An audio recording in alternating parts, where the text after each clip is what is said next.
The year was 1588, and Queen Elizabeth I stood before her troops at Tilbury, delivering one of history's most stirring speeches as the Spanish Armada approached England's shores. Clad in gleaming armor, her white face painted to perfection, she declared she had the heart and stomach of a king. But beneath that shining breastplate and layers of silk lay secrets so shocking they would make your skin crawl.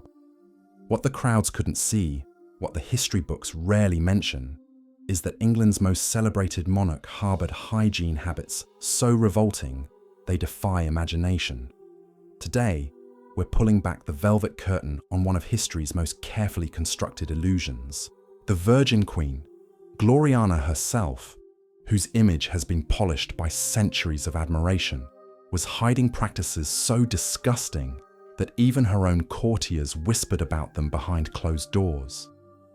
These weren't just quirks or eccentricities of a bygone era. These were deliberate choices that transformed the most powerful woman in Europe into something that would horrify modern sensibilities. You think you know Elizabeth I? The portraits show a regal figure draped in pearls and jewels, her pale skin luminous, her presence commanding. But what if I told you that same porcelain complexion was achieved through methods so toxic they were slowly killing her? What if those perfect red lips concealed a mouth so putrid that foreign ambassadors struggled not to gag in her presence? What if the woman who ruled an empire couldn't bear to look at her own reflection? In this video, we're exposing 7 disgusting hygiene practices that defined the daily life of England's most legendary queen. From her deadly beauty routine to bathroom habits that would make a medieval peasant blush, we're revealing the nauseating truth behind the golden age. And I guarantee the final practice on our list will leave you questioning everything you thought you knew about royal glamour. But before we dive into these stomach-turning revelations, you need to understand the world that created them. Tudor England wasn't just different from our modern era, it was operating under completely alien concepts of health, beauty, and cleanliness. Water wasn't seen as purifying, it was considered dangerous. Bathing wasn't refreshing, it was potentially deadly. And for a woman like Elizabeth, whose very survival depended on maintaining an image of divine perfection, these beliefs would shape choices that seem incomprehensible today. The stakes couldn't have been higher. Elizabeth had witnessed her mother's execution, survived accusations of treason, and clawed her way to a throne that half of Europe believed she had no right to occupy.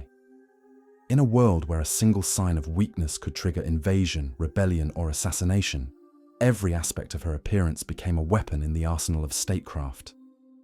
Her body wasn't just her own, it belonged to England, and she was willing to sacrifice anything to keep that body looking immortal.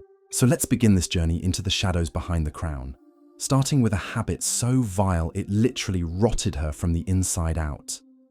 The first disgusting practice that defined Elizabeth's daily routine was her catastrophic addiction to sugar, combined with a teeth-cleaning method that would make modern dentists weep. In an age when sugar was rarer than gold and more valuable than silk, Elizabeth consumed it with an appetite that bordered on madness. Her royal kitchens churned out candied violets, marzipan sculptures, and desserts so elaborate they required architectural planning. But this wasn't just indulgence, it was a display of power. Every crystallized fruit on her table announced England's growing wealth and global reach. The problem wasn't just the quantity of sugar she consumed, though that alone was staggering. The real horror lay in what she used to clean her teeth afterward. While common people scrubbed their mouths with twigs or crushed shells, Elizabeth had access to the finest royal dentifrice available. And what was this miracle tooth powder? Sugar mixed with herbs and abrasive compounds that stripped away enamel with every use. Think about the insanity of this for a moment. The very substance that was rotting her teeth was the same ingredient in the paste she used to clean them. It's like trying to put out a fire with gasoline. But in the twisted logic of Tudor medicine, sweet substances were considered purifying, and bitter ones were seen as harmful. So Elizabeth dutifully scrubbed her teeth with the poison that was destroying them, convinced she was maintaining royal hygiene standards. The results were as predictable as they were horrifying. By the 1590s, foreign visitors to her court were documenting the shocking state of her mouth in private letters. Her teeth had turned black, crumbled, or fallen out entirely.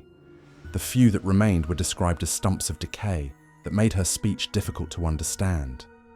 Her breath became so foul that courtiers learned to position themselves strategically during audiences, and even her closest advisors struggled to maintain composure during private meetings. But here's where the story takes an even more disturbing turn. Rather than hide her dental decay, Elizabeth somehow transformed it into a symbol of aristocratic status. The noble ladies of her court, desperate to emulate their queen's style, began deliberately blackening their own teeth with soot and charcoal. They convinced themselves that dark teeth were a sign of wealth, since only the rich could afford enough sugar to rot their smiles. In the bizarre world of Tudor fashion, even dental disease became desirable if the queen possessed it first. The irony was crushing. Elizabeth, who controlled every other aspect of her appearance with obsessive precision, couldn't bring herself to address the decay literally eating away at her face. She was reportedly terrified of dental procedures, and when her advisors finally convinced her to consider tooth extraction, she demanded that a courtier undergo the procedure first to prove it wouldn't kill her. Imagine the loyalty required to voluntarily endure medieval dental surgery just to demonstrate safety to your monarch. This brings us to our second revolting practice, one that has become legendary precisely because it seems so impossible to believe. Elizabeth's approach to bathing, or rather her systematic avoidance of it, created a hygiene routine that would shock even the filthiest medieval peasant. The famous quote attributed to her, "I bathe once a month whether I need it or not," might be apocryphal, but it perfectly captures the reality of her relationship with water. In Elizabeth's world, bathing wasn't just inconvenient, it was genuinely dangerous. Tudor medical theory held that water opened the pores and allowed disease-carrying miasma to enter the body. The Black Death was still a living memory, and physicians warned that excessive bathing could weaken the body's natural defenses against plague and fever. For a queen whose survival was essential to national stability, avoiding water seemed like prudent medical advice rather than personal neglect. But Elizabeth took this avoidance to extremes that amazed even her contemporaries. Instead of washing with soap and water, she developed an elaborate system of dry cleaning that involved changing her linen undergarments, called shifts, multiple times per day. These soft fabrics were believed to absorb sweat, dirt, and toxins from the skin through direct contact. Clean linen equaled clean body, at least in Tudor thinking. When she did freshen up, it was through carefully choreographed rituals that avoided actual washing. Her ladies-in-waiting would dab rose water, herbal vinegars, and perfumed oils onto her skin using soft cloths. These substances weren't meant to clean. They were designed to mask odor and create the illusion of freshness. Her body was treated like a sacred relic that couldn't be exposed to the corrupting influence of common water. The logistics of avoiding baths were actually quite complex. Tudor palaces had no plumbing, no running water, and no modern conveniences. If Elizabeth had wanted a proper bath, it would have required an army of servants to heat dozens of buckets over open fires, drag a massive wooden tub into her chambers, and coordinate the entire operation like a military campaign. The process could take hours, and the result would be a single bath that left her exposed, vulnerable, and stripped of the careful cosmetic construction that defined her public image. So she chose the alternative, surrounding herself with layers of perfume, powder, and fresh fabric that created the appearance of cleanliness without the reality. Her courtiers learned to recognize the subtle signs of her hygiene schedule, knowing when she would be more fragrant and when they might need to keep their distance. The queen who commanded the seas couldn't bring herself to be conquered by something as simple as soap and water. This avoidance of bathing wasn't just about medical fears or practical difficulties. It was fundamentally about control. Elizabeth had learned early in life that vulnerability could be fatal. Her mother had been destroyed by court enemies who exploited every weakness, every moment of exposure. To be naked in a bath was to be defenseless, stripped of the armor of clothing, cosmetics, and ceremony that protected her authority. Water might cleanse the body, but it would also wash away the carefully constructed mask that kept her enemies at bay. The third disgusting practice that defined Elizabeth's daily routine was perhaps the most toxic of all. Literally, eating her alive from the outside in. Her legendary pale complexion, celebrated in portraits and poetry as the epitome of royal beauty, was achieved through the daily application of Venetian ceruse, a cosmetic so deadly that it makes modern chemical warfare agents look tame by comparison. Venetian ceruse was essentially white lead mixed with vinegar, creating a paint-like substance that could cover any imperfection, blemish, or sign of aging. When applied properly, it created the illusion of porcelain skin that seemed to glow with inner light. But underneath this beautiful surface, the lead was seeping through Elizabeth's pores, accumulating in her organs and poisoning her blood with every application. The process of creating her daily face was an elaborate ritual that consumed hours and required the skills of trained cosmetic artists. Layer after layer of the toxic paint was applied, each coat building upon the last, until her natural features disappeared completely beneath the artificial mask. The final result was stunning, creating an otherworldly appearance that made Elizabeth seem more like a living statue than a mortal woman. But the price of this beauty was horrifying. Lead poisoning causes a cascade of symptoms that perfectly match the documented changes in Elizabeth's health and behavior over the decades. Her skin began developing rashes, open sores, and areas of discoloration that required even thicker applications of makeup to conceal. Her hair started falling out, forcing her to rely increasingly on elaborate wigs to maintain her iconic appearance. Even more disturbing were the neurological effects that crept in as the poison accumulated in her system. Courtiers noted increasing episodes of confusion, memory loss, and violent mood swings that seemed to worsen over time. Her hands developed tremors that made writing difficult, and she began experiencing periods where she seemed to forget where she was or who she was speaking to. The lead makeup created a vicious cycle that became impossible to escape. As her real skin deteriorated from the toxic exposure, she needed more makeup to cover the damage.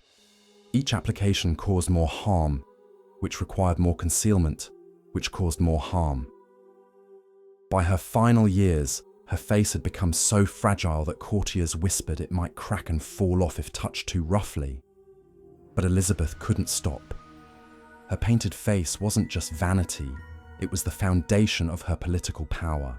That ageless, perfect complexion convinced her subjects that she was chosen by God, blessed with divine beauty that proved her right to rule. To appear in public with her natural, aging face would have been political suicide in a world that equated physical perfection with moral authority. The irony was devastating. In her desperate attempt to appear immortal, Elizabeth was killing herself with methods that would have been recognized as poisonous by any modern observer.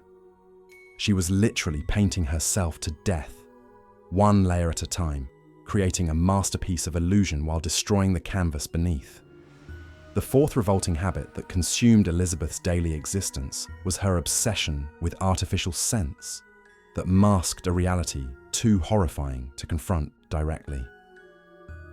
While her subjects struggled with basic survival, the Virgin Queen constructed an elaborate olfactory fortress around herself, using perfumes and aromatics not for pleasure, but as weapons against the truth of her deteriorating condition. Her chambers resembled an alchemist's laboratory more than royal apartments. Dozens of pomanders hung from her belts and were secreted within the folds of her gowns, each one a small orb packed with crushed herbs, resins, and exotic spices imported at enormous expense from the far reaches of her growing empire. These weren't decorative accessories, but essential survival tools, deployed whenever the carefully maintained illusion of her cleanliness threatened to collapse. The Queen's perfume routine began before dawn and continued throughout the day in a relentless campaign against natural human scent. Her ladies-in-waiting would arrive with silver vessels containing rose water distilled from thousands of petals, lavender oils pressed from entire fields of flowers, and vinegar infusions that had been brewing in palace still rooms for months. But these weren't applied for refreshment or luxury. They were painted onto her skin like war paint, each drop a desperate attempt to cover the growing evidence of physical decay. What makes this practice particularly nauseating is the sheer volume of artificial fragrance required to maintain the deception. Contemporary accounts describe Elizabeth as moving through her palaces like a walking perfume cloud, leaving trails of scent so overwhelming that sensitive courtiers would begin sneezing or experiencing headaches in her presence.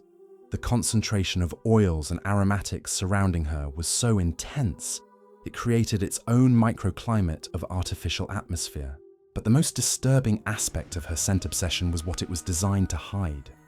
As the lead poisoning from her cosmetics progressed, Elizabeth's body began producing odors that no amount of rose water could fully mask.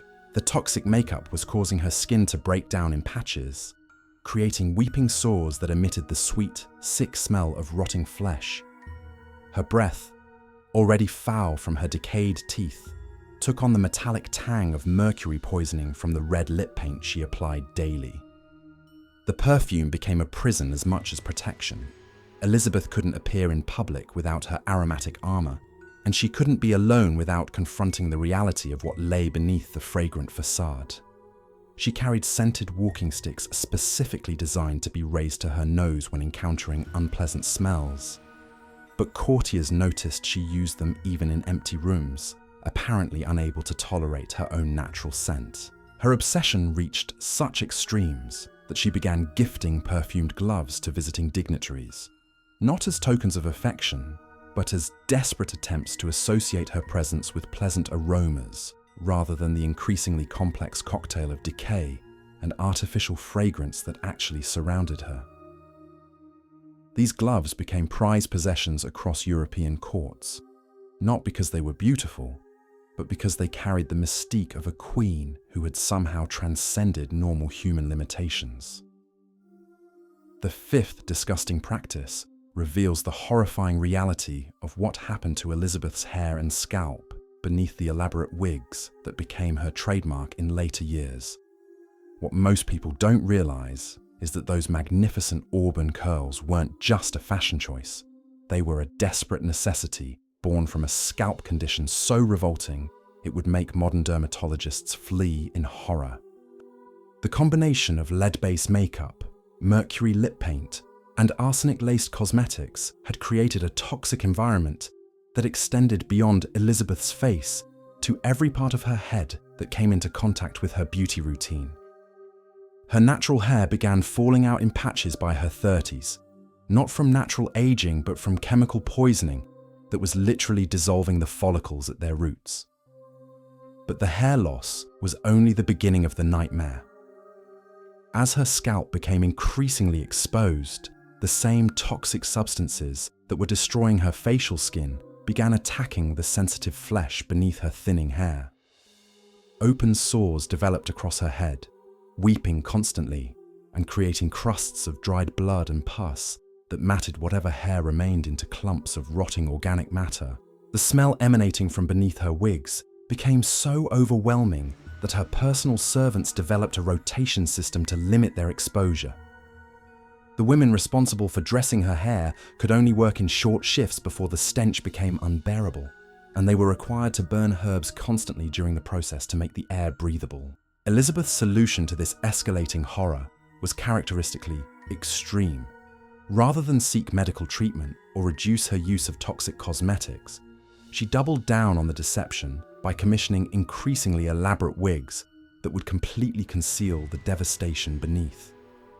These weren't simple hairpieces, but architectural marvels of human hair, often taken from multiple donors and constructed on wire frames that could support the weight of additional decorative elements. The process of putting on these wigs each morning became a carefully choreographed operation that required multiple attendants working in perfect coordination.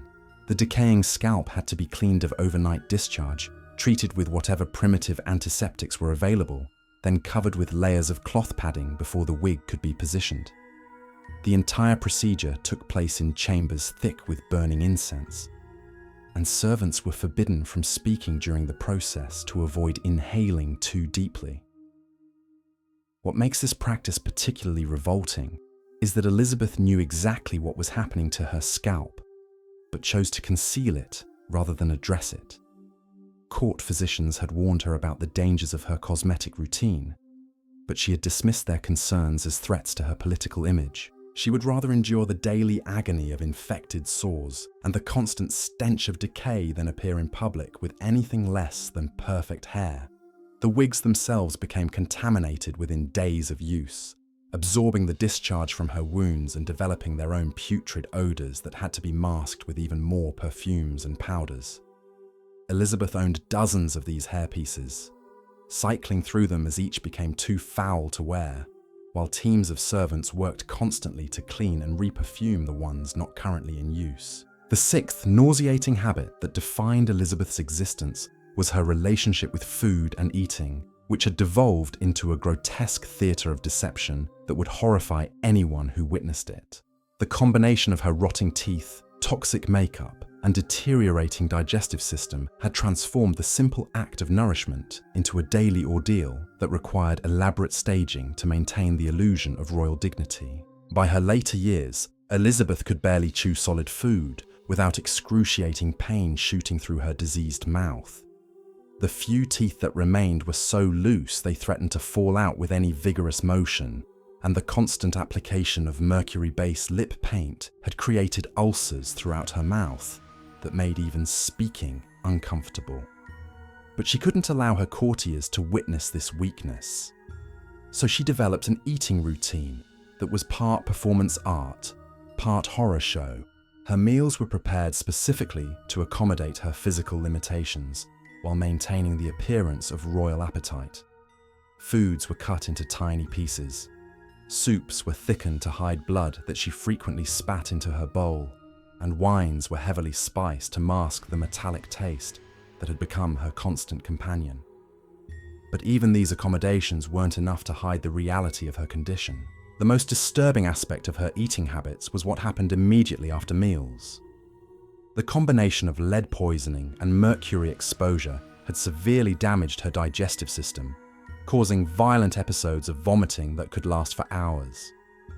Her stomach could no longer properly process food, and much of what she consumed would come back up within minutes of being swallowed, often mixed with blood and bile that stained everything it touched. Elizabeth's solution was to schedule her meals strategically, ensuring she would have time to retreat to private chambers where she could expel the contents of her stomach without witnesses. Her ladies-in-waiting became expert at recognizing the warning signs and would quickly escort her from public view when the inevitable regurgitation began. Chamber pots were kept strategically placed throughout her apartments, and servants worked in shifts to clean up the constant mess.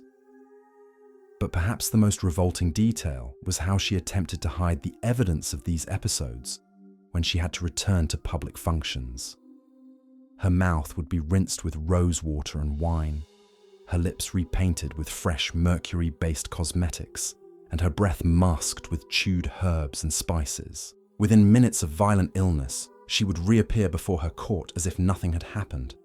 The perfect image of royal composure restored through sheer force of will and cosmetic deception. The psychological toll of this constant cycle of consumption and expulsion was evident in her increasingly erratic behavior around food. She would sometimes stare at meals for long periods without eating, apparently gathering the courage to endure the inevitable consequences. Other times, she would consume everything in sight during brief periods when her stomach could tolerate nourishment, only to suffer even more violent episodes later. Her courtiers, learned to recognize the subtle signs of her digestive distress and developed their own coping mechanisms. Conversations during meals became carefully scripted affairs designed to avoid topics that might cause emotional upset and trigger additional vomiting. The very act of dining with the Queen became an exercise in collective denial, with everyone pretending not to notice the increasingly obvious signs of her physical deterioration. The seventh and most shocking hygiene practice that consumed Elizabeth's final years was so disgusting, so fundamentally revolting, that even her most loyal servants struggled to perform their duties without breaking down completely. This was her bathroom routine, or rather the complete breakdown of normal bodily functions that transformed the most private aspects of human existence into a daily nightmare that haunted everyone unfortunate enough to witness it. The combination of decades of toxic poisoning, internal organ damage, and psychological stress had destroyed Elizabeth's ability to control basic bodily functions. The lead from her makeup had accumulated in her kidneys and bladder, causing constant pain and irregular urination that she could no longer predict or prevent. The mercury from her lip paint had damaged her nervous system, making it impossible for her to sense when her body needed relief until it was too late to reach appropriate facilities. But the real horror lay in what these episodes revealed about the true state of her internal organs. Her urine had taken on colours and consistencies that defied medical explanation, ranging from dark brown to greenish black, often containing visible particles of what appeared to be tissue or blood clots. The smell was so overwhelming that even her most dedicated servants would vomit immediately upon entering chambers where she had relieved herself. Elizabeth's solution to this escalating crisis was characteristically extreme and utterly revolting. She began wearing elaborate undergarments designed not for modesty, but for absorption, layers of cloth and padding that could contain the unpredictable releases while maintaining the external appearance of royal dignity. These garments had to be changed multiple times per day, and the servants responsible for this task were among the highest paid and most sworn to secrecy in her entire household. The process of managing these hygiene failures required a level of coordination that resembled a military operation more than personal care. Teams of servants worked in carefully planned shifts, with backup personnel standing ready to respond to emergencies. Special chambers were designated specifically for cleaning and disposal, and the materials used in her undergarments were burned immediately after use to prevent the spread of whatever diseases might be festering in her bodily waste. What made this practice even more nauseating was Elizabeth's insistence on maintaining normal court activities despite her condition. She would sit through hours-long council meetings, diplomatic receptions, and ceremonial functions while quietly soiling herself, relying on the thickness of her elaborate gowns and the loyalty of her attendants to hide the evidence.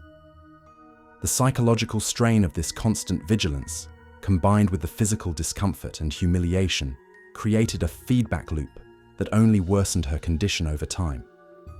The servants who managed these intimate failures were bound by oaths more sacred than those sworn by her closest political advisors.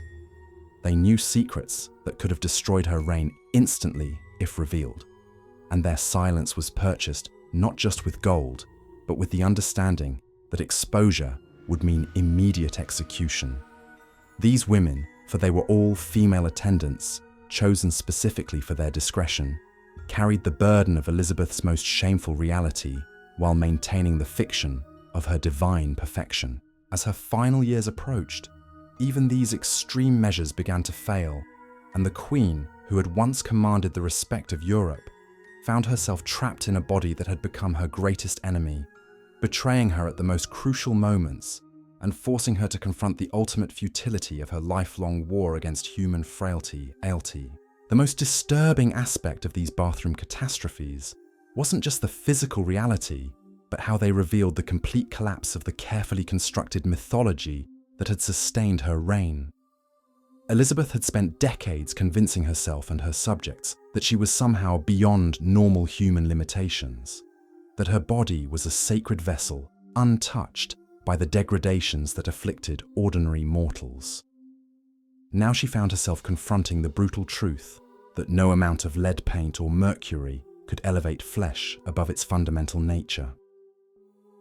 Her attendants developed an elaborate code system for communicating about these incidents without ever speaking directly about what was happening. Phrases like, "Her Majesty requires refreshment," or "The Queen seeks private counsel," became euphemisms that allowed the court to function while acknowledging the unacknowledged. These linguistic gymnastics were necessary because the alternative, admitting that their divine monarch was literally falling apart from the inside out, would have shattered the fundamental assumptions upon which Tudor governance rested. The psychological impact on Elizabeth herself was perhaps more devastating than the physical symptoms. She had built her entire identity around the concept of untouchable perfection, convincing herself that willpower and cosmetic artistry could transcend biological reality. Each episode of incontinence wasn't just a medical problem, but an existential crisis that forced her to confront the lies she had been telling herself for decades.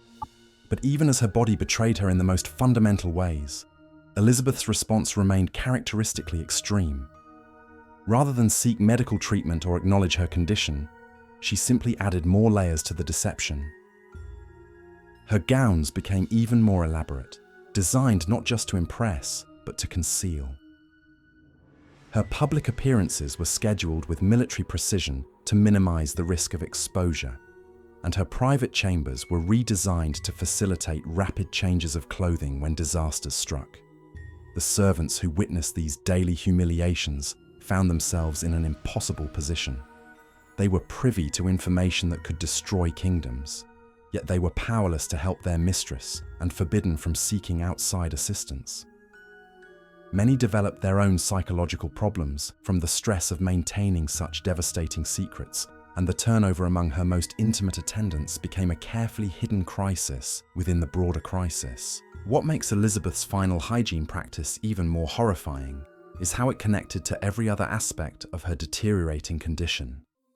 The same lead poisoning that was rotting her face was destroying her internal organs. The mercury that kept her lips red was attacking her nervous system and making bodily control impossible.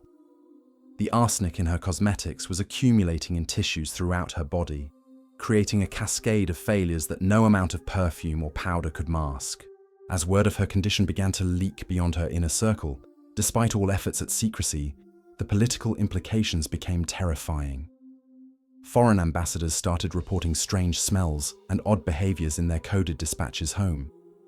Enemy nations began calculating whether England might be vulnerable if its legendary queen was actually a broken-down invalid hiding behind theatrical makeup.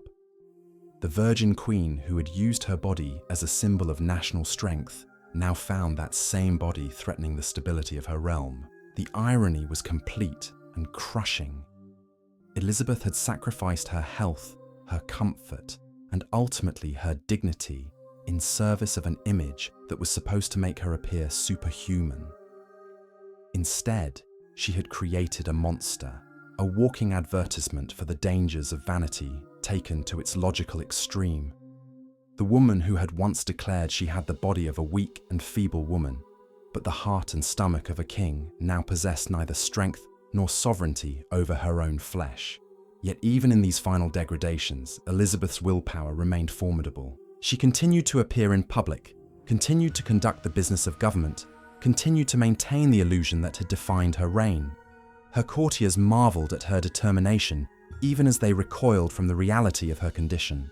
She had become a living paradox, simultaneously the most powerful and most pitiable figure in her kingdom. The legacy of Elizabeth's disgusting hygiene practices extends far beyond mere historical curiosity. They represent the ultimate price of absolute power exercised without restraint or wisdom. In her desperate attempt to transcend human limitations, she had instead become a cautionary tale about the dangers of confusing image with reality, performance with substance. The Virgin Queen who ruled the waves had been conquered by something far more mundane than Spanish fleets or Catholic conspiracies.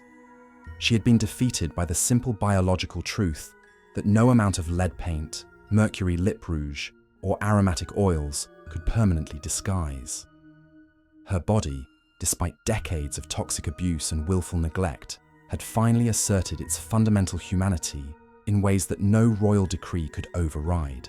The transformation was complete. The golden goddess who had inspired poets and terrorized enemies had become a grotesque parody of her former self, held together by cosmetics, perfume, and the collective delusion of a court too terrified to acknowledge what was happening before their eyes. The price of maintaining her mythical status had been nothing less than her essential humanity, sacrificed piece by piece until nothing remained but the hollow performance of majesty over a kingdom of decay. And through it all, she never stopped painting her face, never stopped perfuming her clothes, never stopped pretending that tomorrow might somehow restore the illusion that had already cost her everything worth preserving. The Virgin Queen had achieved a kind of immortality, but not the kind she had intended.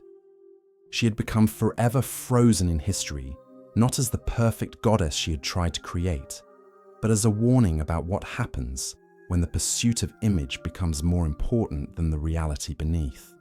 Important than the reality beneath.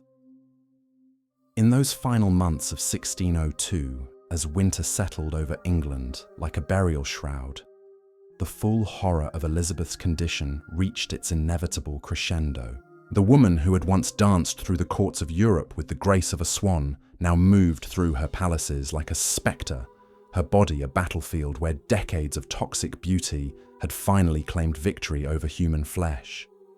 The lead that had painted her face for 40 years had penetrated so deeply into her system that her very bones had begun to soften and warp. Court physicians, sworn to secrecy under pain of death, documented symptoms in coded Latin that spoke of tissue discoloration so severe it defied natural explanation. Her skin had taken on a bluish-grey pallor in places where the makeup couldn't reach, and strange growths had begun appearing on her body, formations that seemed to pulse with their own rhythm. But perhaps the most disturbing development was what happened to her mind. The mercury poisoning that had accumulated over decades of lip painting had finally breached the barriers of her consciousness. She began experiencing episodes where she would speak to people who weren't there, carrying on elaborate conversations with long-dead courtiers and family members. Her ladies-in-waiting learned to play along with these delusions, nodding solemnly as their queen discussed state matters with the ghost of her father or sought advice from the shade of her executed mother. The psychological fractures were becoming impossible to hide from the broader court. During council meetings, Elizabeth would sometimes pause mid-sentence, her eyes focusing on empty corners of the room, as if seeing something invisible to everyone else. She would mutter responses to unheard questions, her voice taking on different tones and cadences, as if multiple personalities were competing for control of her deteriorating mind. Her physical appearance had become so alarming that new protocols had to be established for anyone granted an audience with the Queen. Courtiers were instructed never to look directly at her face, ostensibly out of respect, but actually to prevent them from witnessing the full extent of her decay.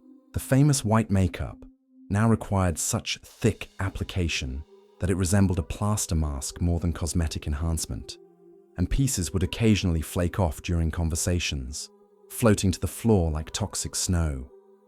The smell surrounding Elizabeth had evolved into something that defied description.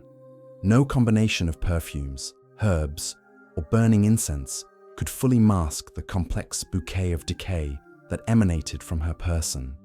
It was the scent of flesh slowly dissolving from within, of organs failing one by one, of a body that had been transformed into a walking laboratory of chemical destruction. Servants working in her private chambers had to rotate every few minutes to avoid fainting, and even her most loyal attendants developed chronic respiratory problems from prolonged exposure to whatever toxic vapors her body was producing. Her eating had become a grotesque ritual that bore little resemblance to normal human nourishment. The mercury poisoning had damaged her throat so severely that swallowing had become agony, and much of what she consumed would be expelled within moments through violent retching that echoed through the palace corridors. The lead in her system had corrupted her digestive processes so completely that her body could no longer extract nutrients from food, leaving her simultaneously overfed and slowly starving to death. But Elizabeth's response to these escalating horrors remained true to the pattern she had established throughout her reign. Rather than acknowledge the reality of her condition, she simply added more layers to the deception.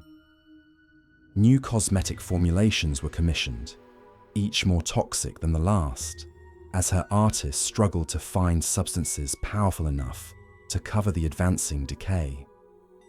Experimental compounds containing arsenic, antimony, and other poisons were applied to her skin in desperate attempts to maintain the illusion of health. The irony was becoming impossible to ignore, even for Elizabeth herself.